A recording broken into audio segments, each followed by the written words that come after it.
Assalamualaikum warahmatullahi wabarakatuh. Waalaikumsalam warahmatullahi Alhamdulillah. wabarakatuh. Alhamdulillahilladzi faddala bani Adam bil ilmi wal amal ala jami'il alam.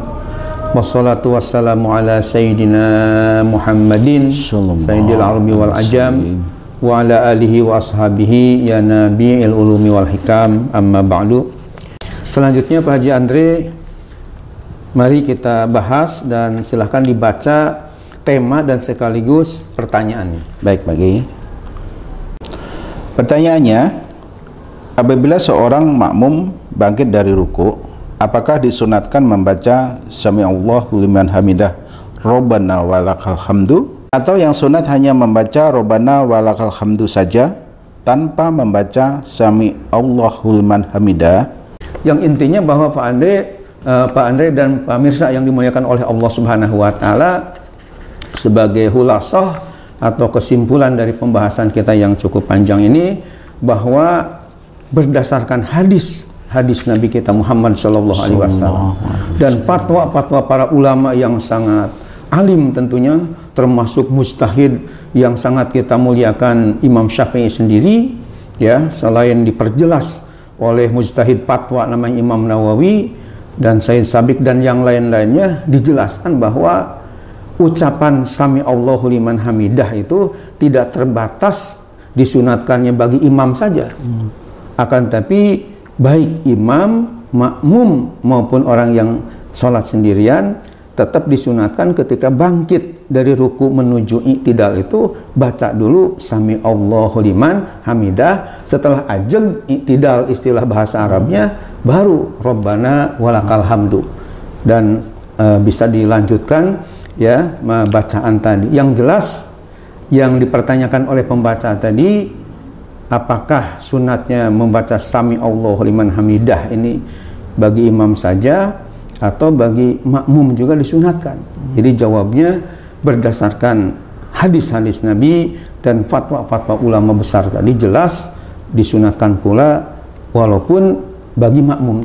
Iya, ya. Jadi bukan terbatas bagi imam saja. Ya. Ya, imam, makmum, munfarid sama-sama disunatkan. Sama-sama, ya, Pak. Itu kesimpulan yang bisa disampaikan. Mudah-mudahan pemirsa bisa tercerahkan. Amin. Dan jelas, karena ada rujukan-rujukannya, kitab-kitabnya yang betul-betul istilahnya meyakinkan tentang penjelasan ini. Bukan hanya pendapat saya pribadi, tapi memang ada kitab rujukan. Dan ini barangkali Pak Andre termasuk yang membedakan penjelasan ya kita ini, ya, kami dengan para ustadz yang lain yang biasanya mereka langsung sepertinya jadi mufti, memberi fatwa sendiri, akan tapi kalau kita ada kitab rujukan yang bisa dilacak oleh para pemirsa kalau misalnya ingin tahu kepada kitab asli. Terima kasih, mudah-mudahan bermanfaat. Amin, amin. Wallahul muwaffiq ila aqwamit thoriq. Wassalamualaikum warahmatullahi wabarakatuh. Waalaikumsalam warahmatullahi wabarakatuh. Ya, Pagi sebentar, sedikit pertanyaan Pagi. Ya. Tapi umumnya di masyarakatnya kalau sholat berjamaah itu memang sunat, yang hukumnya sunat ini memang jarang dilakukan Pagi. Rata-rata hanya imam Sami'allahu liman hamidah, tapi jamaah umumnya diam aja ya, Pak. Diam aja. Ya, Robbana aja itu. Iya. Nah, ini kadang-kadang ada yang Robbana tapi ya. Tapi itu memang sunatnya dijaharkan ya, Pak. Ya, jadi ketika kita mentabir intikal ini, ya walaupun misalnya oleh kuping kita sendiri ya diucapkan ya, walaupun dengar lirik itu ya sendiri Sami Allah liman hamidah. Jadi enggak di hati, tapi diucapkan, ya, lirih lah intinya. Tapi bagi imam tentunya keras, ya, disunatkan untuk keras, karena kan akan diikuti oleh makmum.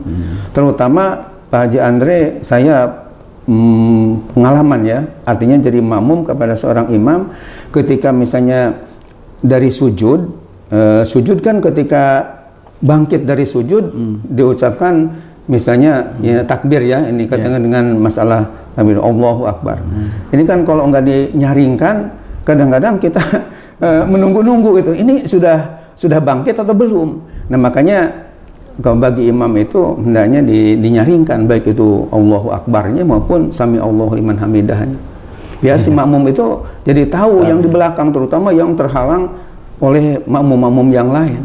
Tapi saya juga pernah mengikuti jamaah salah satu ya, ulama yang nggak perlu sebutkan namanya bagi. Ya. Tapi Allahu Akbar tuh nggak pernah diucapkan, tahu-tahu glosor gitu. Wah, ya itu menurut saya kurang bagus. Kurang bagus. Karena kan ada hadis mengatakan innama ju'ilal imam liyutamma bihi. Ya, fa idza kabara fakabiru wa idza raka'a farka'u wa idza sajada fasjudu. Artinya innama ju'ilal imam liyutamma bihi. Sungguh disyariatkan dijadikan seorang imam di depan diikuti oleh makmum liyutamma bihi untuk diikuti oleh makmum. Fa idza kabara fakabiru, apabila imam takbir maka makmum takbirlah. Wa idza raka'a farka'u, apabila imam rukuklah. Wa idza sajada fasjudu, apabila imam sujud, sujudlah. Artinya apa di sini? Artinya ya memang imam itu disyariatkan ada imam di depan untuk diikuti oleh makmum. Nah, untuk mengikuti imam itu apalagi berjauhan misalnya barisnya dengan imam yang ada, ini tentu dengan suara itu. Bahkan Pak Andre di dalam kitab namanya Al-Fiqhul Islami wa Adillatuh yang 8 jilid itu karya Profesor Dr. Wahbah Zuhaili, ada dikemukakan disunatkan juga kalau misalnya kebanyakan orangnya banyak kayak di Masjidil Haram, Masjid Nabawi, itu disunatkan ada mubalig. Mubalig itu artinya penyambung lidah. Karena imamnya mungkin sudah sepuh ya, sudah tua, apalagi speakernya misalnya mungkin ada gangguan dan sebagainya, sehingga kurang terdengar oleh makmum di belakang. Itu disunatkan setelah imam Allahu Akbar, Allahu Akbar. Bilal itu kayak Bilal itu disunatkan ketika dibutuhkan untuk supaya makmum ini nggak nunggu-nunggu. Itu makanya kalau tadi langsung glosor begitu aja tanpa ada suara keras, ini menurut saya imamnya perlu ditatar lagi. Ya, jadi pengalaman juga tuh Pak. Jadi artinya sholatnya waktu itu ya, sholatnya itu kadang-kadang waktu asar ya.